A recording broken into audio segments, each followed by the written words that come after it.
When was the last time you actually let your money rest? Like really rest.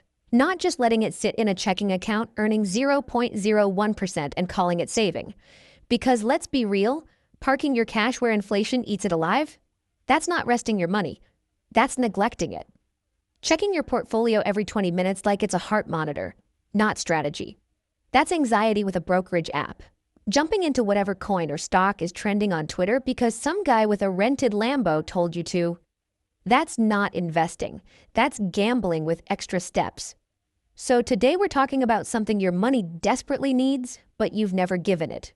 Real rest. See, we live in a world that treats money the same way it treats people. If it's not moving, hustling, flipping, it must be falling behind.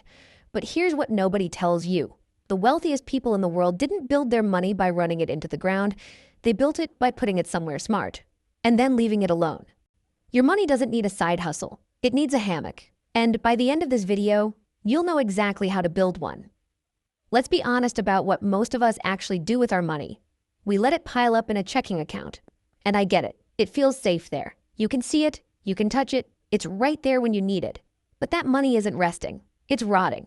If your checking account pays you 0.01% interest and inflation is running at 3, 4, 5%, your money is literally losing value every single day it sits there. That's not saving. That's watching your purchasing power shrink in slow motion.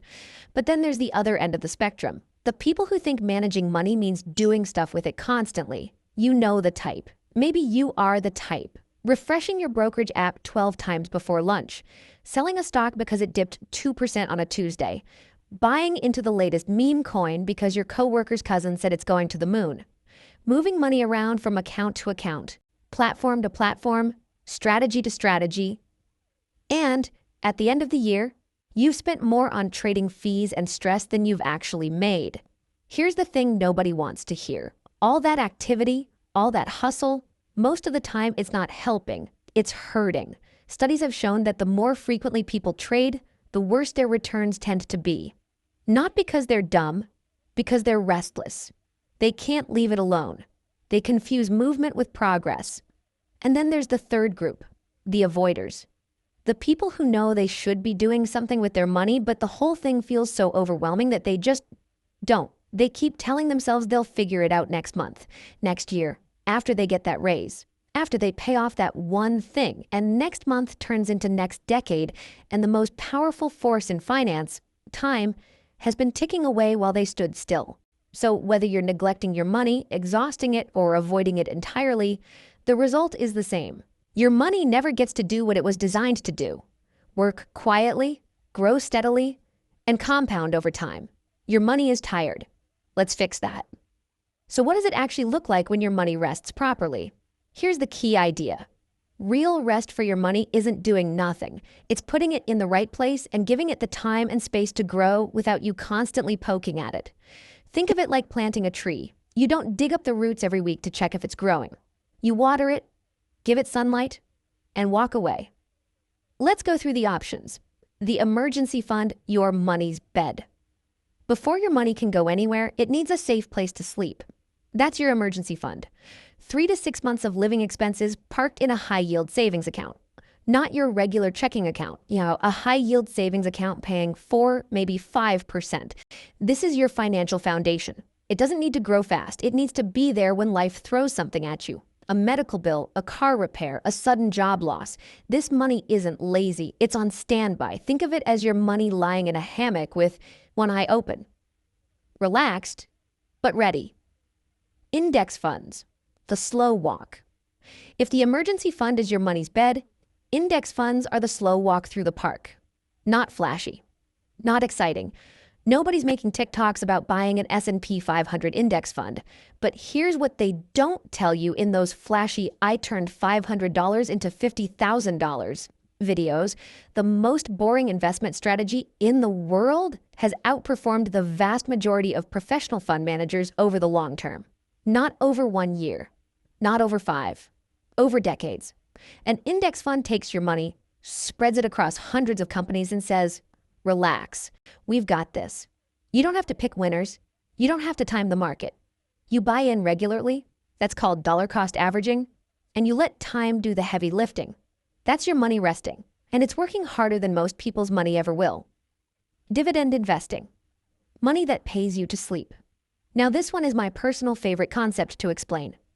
Imagine, your money is out there working a little part-time job, and every quarter it brings home a paycheck and hands it right back to the boss to buy more shares. That's dividend reinvestment. You buy shares in a company that pays dividends. Those dividends buy you more shares.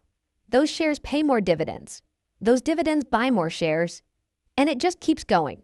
It's a snowball rolling downhill. This is your money resting and reproducing. It's not doing anything dramatic. It's just quietly multiplying in the background while you go about your life.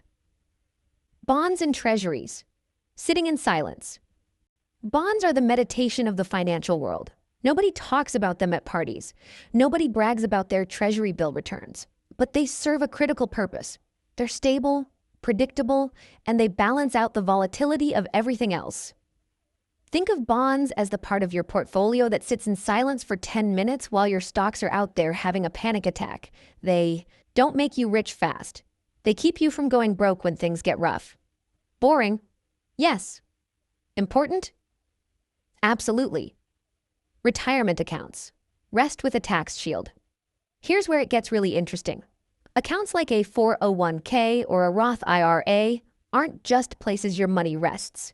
They're places your money rests and the government agrees to take less of it. With a traditional 401k, you're investing money before it gets taxed.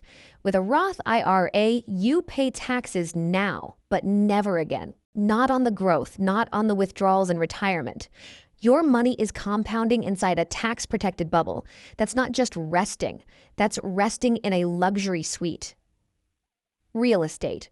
Resting inside a growing asset.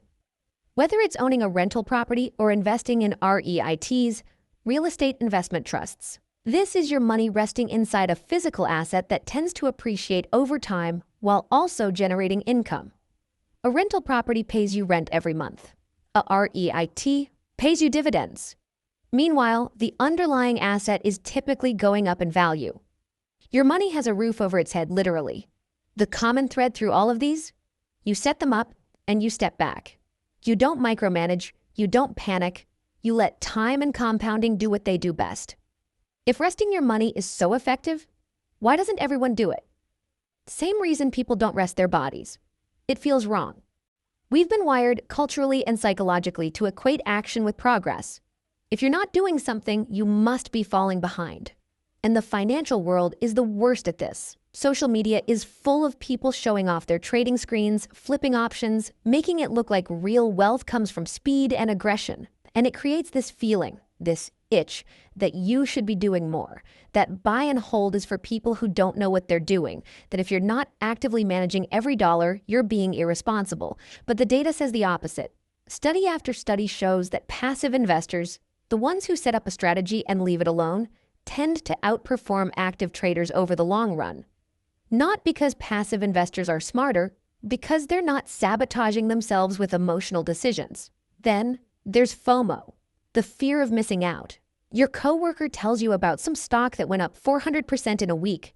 Your feed is full of people posting gains, and you think, why am I sitting here with my boring index fund while everyone else is getting rich?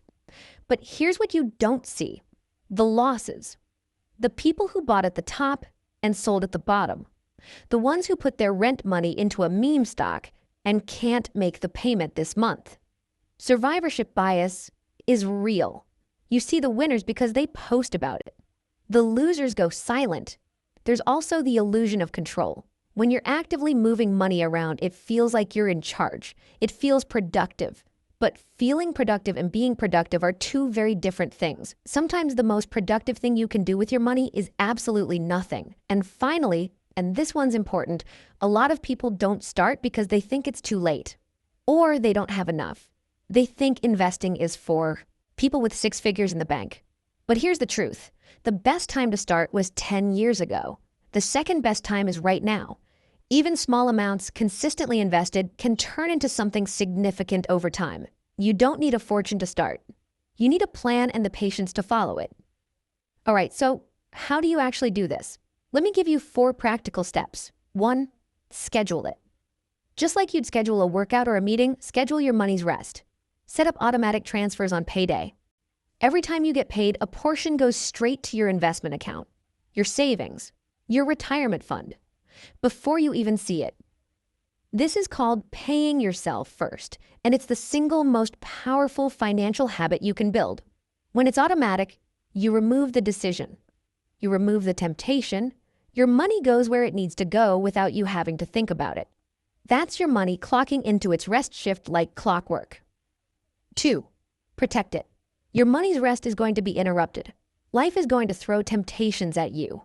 A sale, a vacation, a once-in-a-lifetime investment opportunity from someone you met at a barbecue.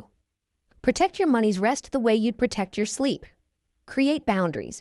Keep your investments in separate accounts from your spending money.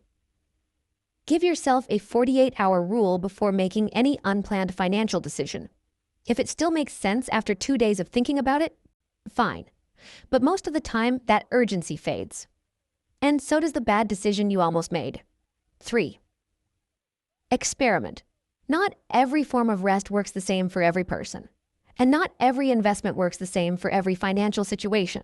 Maybe you're young with a high-risk tolerance. You can lean heavier into growth stocks and index funds. Maybe you're closer to retirement and you need more stability. Bonds and dividend stocks might be your move. Maybe real estate excites you. Maybe you want to keep it dead simple with a target date fund that adjusts automatically. Try different things. See what fits your risk tolerance, your timeline, your goals. The important thing is to start somewhere and adjust as you learn. 4. Release the guilt. This is the big one. Stop feeling guilty for not doing more. Stop feeling guilty for not checking your portfolio every day. Stop feeling guilty for choosing simplicity over complexity. The financial media wants you to feel like you're not doing enough because that's what keeps you clicking, watching, subscribing to premium services, and buying courses. But the truth is, the most successful long-term investors are often the ones who do the least. They set a strategy, they fund it consistently, and they leave it alone. You don't win at investing by being the busiest. You win by being the most patient. Look, I know this isn't the sexiest financial advice. I'm not going to tell you how to turn $100 into $1 million by Friday. That's not how real wealth works. Real wealth is built the same way real rest works. Slowly, intentionally, and without guilt. You wouldn't run a marathon without sleeping. You wouldn't work 7 days a week and expect your body not to break down. So why would you treat your money any differently? Give your money a place to rest. Give it time to recover. Give it the space to compound, to grow, to work for you instead of being dragged around by every impulse and every headline. Your money doesn't need a side hustle, it needs a hammock. So go build one. And if this video helped you see money a little differently, hit the like button and subscribe to Wealth Logic. We break down the financial strategies that actually work, without the hype, without the noise, just logic. I'll see you in the next one.